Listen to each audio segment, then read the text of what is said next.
Resiliency is really the capacity for a community to stand up to stress or catastrophe. For a resilient community, one of the most important aspects to have is a resilient food system.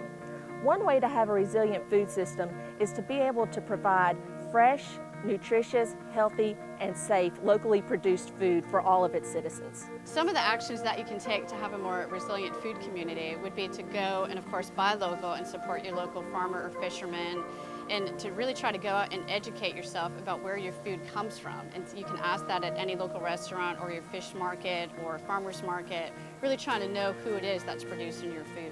There are lots of things that the average consumer can do to be a part of their local food system.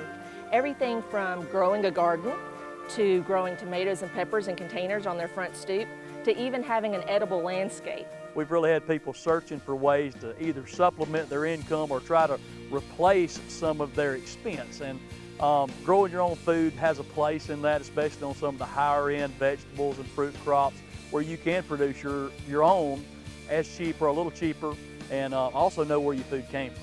Just this year, Loaves and Fishes started their own small pilot community garden. This garden is actually part of a larger project by the USDA called the People's Garden Initiative. The People's Garden is a really great program because it utilizes lots of small gardens across the United States to become one People's Garden. So the hope for the program is that food from each of these individual gardens will go back into the food system and provide for those who can't find local, healthily produced food. Educationally, what is important is that the children are now connecting where food comes from.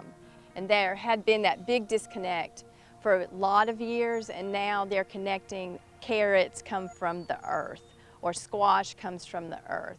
And so that's a big part of the educational component. They are a part of getting the garden ready, watering, planting, cultivating, and plus whatever they grow in the garden we eat.